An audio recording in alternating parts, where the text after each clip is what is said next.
This summer, two footballers will step onto the same World Cup field earning almost identical weekly salaries. One of them will likely run out of money within a few years of retirement. The other already owns part of the league he plays in. Same sport. Completely different financial game. Let's get into it. Level 1. The salary. This is where every professional footballer's financial journey begins, and where most people mistakenly believe it ends. The weekly paycheck. A regular starter for a mid-table club in one of Europe's top leagues can reportedly earn somewhere between $20,000 and $40,000 every week. That sounds like life-changing money. And it is, until you look at the bigger picture. The average professional career lasts only about 8 to 12 years before injuries, age, or competition bring it to an end. After that, the salary disappears. There isn't a lifetime contract waiting on the other side. Just a body that's taken years of punishment and savings that now have to last for decades. The player at this level is probably 24 years old. He's just signed the biggest contract of his life. He's helping his parents, supporting relatives, and probably funding at least one friend with a can't-miss business idea. He feels wealthy. Compared to most people, he is. Compared to the players higher on this list, he's simply earning a high income. The real game starts after the paycheck. Level 2. Sponsorship deals. At this stage, football is no longer the player's only source of income. Now come the endorsement deals. A boot sponsor. Regional advertising campaigns. Commercial appearances back home. Maybe a few social media partnerships.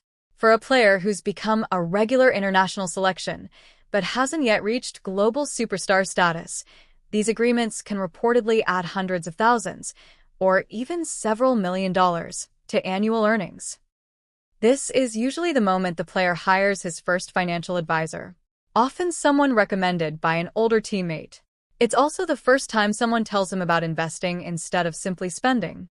Level 3. Image rights. This is where the footballer becomes more than an athlete. He becomes a business. Many elite players establish companies that own the commercial rights to their name, image, and likeness. Instead of brands paying the player directly, they pay his company. Marketing agreements, advertising campaigns, licensing deals. Everything flows through the business rather than the individual. The result is a much more structured financial operation, often with significant tax and legal advantages, depending on the country involved. Here's the important shift. At level 2, the player simply had multiple income sources. At level 3, those income sources belong to different legal entities. One is the footballer. The other is a company built around the footballer. By now, his accountants specialize almost exclusively in managing professional athletes. Level 4. The transfer. This is the point where the player becomes more than someone earning money. He becomes an asset with a market value. When one club buys another player's contract, the transfer fee doesn't go to the player. It goes to his current club. But elite players often negotiate signing bonuses, loyalty payments, or other financial incentives connected to the move. Those bonuses can easily reach tens of millions of dollars. The most famous example remains Neymar's transfer to Paris Saint-Germain in 2017. The reported transfer fee of roughly €222 million still stands as the largest in football history. Reports at the time suggested that bonuses connected to the move earned Neymar an additional 8-figure payday of his own. At this stage, a player's financial future is influenced by negotiations taking place behind closed doors, meetings he may never even attend. Everything so far still depends on one thing: playing football, salary, endorsements, image rights, transfers. Every dollar exists because the player performs on the pitch.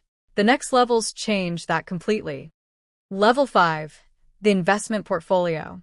This is where smart players begin preparing for life after football. Instead of buying faster cars, they start buying assets: apartment buildings, hotels, commercial real estate, private businesses, investment funds. The goal isn't excitement. The goal is stability. Property doesn't retire at 35. Businesses don't suffer knee injuries. Many of the world's highest-paid footballers have reportedly built diversified investment portfolios specifically because they know their careers have an expiration date. The player here studies investment reports with the same attention he once gave match analysis. He's just as interested in rental yields as he is in league standings. Level 6. Ownership. Now the player stops investing around football. He starts owning football itself. When Lionel Messi joined Inter Miami in 2023, reports indicated that the agreement included much more than salary. It also reportedly included equity in the club and revenue-sharing arrangements connected to the league. Depending on how those ownership interests are valued, some reports estimated the total package could reach around $80 million annually. What's fascinating isn't simply the size of the deal. It's how the money is created. Much of Messi's long-term wealth comes from ownership and equity rather than salary alone. Around the same time, another football superstar reportedly crossed the billion-dollar mark through a very different approach, primarily earning extraordinary salaries under highly favorable tax conditions. Two players. Similar wealth. Completely different strategies. One built ownership. The other maximized income. Level 7. The brand. Everything in this video has been leading here. At some point over the past year, multiple credible reports estimated that at least one active footballer had surpassed a net worth of $1 billion. But the number isn't the most interesting part. Where it comes from is. Here's the real transformation. At level 1, football creates the player's income. At level 7, the player's brand creates its own income, with or without football. The World Cup becomes only one more platform attached to an already global business. The player himself is the product. Think about this. This summer, a level 1 player and a level 7 player could be standing on the same World Cup pitch, playing the same match, earning almost identical weekly salaries from their clubs. Yet financially, they're living in entirely different worlds. One depends on staying healthy. The other stopped depending on his body years ago. These 7 levels aren't really about talent. They're not even about fame. They're about recognizing that a football career is temporary and building something that survives long after the final match. At level 1, every dollar depends on this season's performances. By level 7, the wealth has become completely detached from the game and continues growing on its own. Between the young professional earning his first contract and the global icon who owns part of a football league lies a series of financial decisions. Spend what football gives you, or quietly turn it into assets that football can never take away. I break down how these systems really work, not how the highlight reels make them look. I'll see you in the next one.